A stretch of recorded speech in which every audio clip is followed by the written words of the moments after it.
हमारे प्रधानमंत्री जी ने 4 जातियां कहा है कि मेरी पास 4 जातियां, किसान है, जवान है, गरीब है और देवियां, और इन चारों के लिए योजनाएं बनाई। यहाँ किसान भाई बैठे, हमारे कासिमाबाद के भी प्रमुख जी उपस्थित हो गए। यहाँ किसान भाई बैठे हैं। आजादी के बाद पहली बार जो साल में 6,000 रुपया आपको मिलता है, किसान को मिलता है ना, तो हाथ तो उठा दो। किसान भाई मिलता है ना? किसने दिया है? जोर से बोलना, किसने दिया है? किसने दिया है? किसने दिया है? मोदी जी ने दिया। आजादी के बाद किसी प्रधानमंत्री ने इस देश के 72% आबादी जो गांव में खेती का काम करते हैं उसकी चिंता कभी किया था? और 6,000 रुपया जब सालाना किसान को मिलता है, मैं किसान हूं, इस बात को जानता हूं। आषाढ़ में, कार्तिक में जब खरीफ की और रबी की खेती शुरू होती है तो कितनी कठिनाई होती है। 6,000 रुपया मिल जाता है तो कुछ सुविधा होती है कि नहीं होती? 6,000 रुपया जब तय होने लगा, मैंने ही आपको सौभाग्य, आप लोगों ने मुझे सांसद बनाया है। मैं प्रधानमंत्री जी से कहा, प्रधानमंत्री जी ने कहा बेटा भाई तुम जो कहो किसानों के लिए मुझे करना है। मैंने कहा कि प्रधानमंत्री जी, आषाढ़ में और कार्तिक में किसानों की जो कठिनाई होती है उसको मैंने अपने आंखों से देखा, उस कठिनाइयों का समाधान होना चाहिए।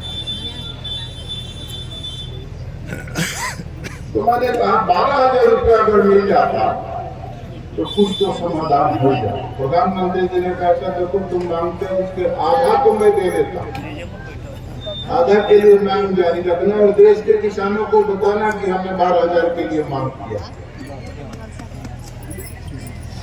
फिर जब उस रजिस्टर बनने लगा कि कौन किसान इसके लाभार्थी होंगे, तो ये अफसर को बैठे हैं ना, आज हम लोग के साथ बैठे हैं, ये किसान के देते होते, लेकिन जब ऑफिस में बैठते हैं तो बड़ा तकनीकी तरीका निकालते हैं। कौन किसान होगा दिए, छोटा बड़ा होगा किसान दिए, बड़ा किसान होगा। मैंने कहा किसान तय करने वाले तो कौन होते हैं? इसका खसरा पतौरी में नाम होता है और किसान होता है, किसान होगा। तो जिसका खतौनी में नाम होता है उसको 6,000 रुपया मिलता है कि नहीं मिलता? 6,000 रुपया मिलता है कि नहीं जिसके खतौनी में नाम होता है? चाहे 5 भाई होते हैं तो मिलता, चाहे 1 भाई होते हैं तो सबको मिलता, आपको भी मिलता होगा। बैठ जाओ, दवा अपनी बात पूरा कर दे बेटी, बैठो। तुम लोगों पर भी आते हैं ना ये चिंता, और मैं इस बात को प्रामाणिकता के साथ कह सकता हूं कि इस देश का किसान समृद्ध नहीं होगा तो देश कभी समृद्ध नहीं हो सकता। हम लोगों का पूरा इलाका किसान का इलाका है। मैंने देखा यहाँ मंगई नदी बहती थी, जल जमाव से हमारे प्रमुख जी ने कहा कि मंगई नदी से जल जमाव से हजारों बीघे जमीन पर खेती नहीं होती। मैंने कहा कि मंगई के नदी से कटवा देना है, मंगई नदी अपने सेब से बहेगी तो पानी निकल जाएगा, जल जमाव नहीं।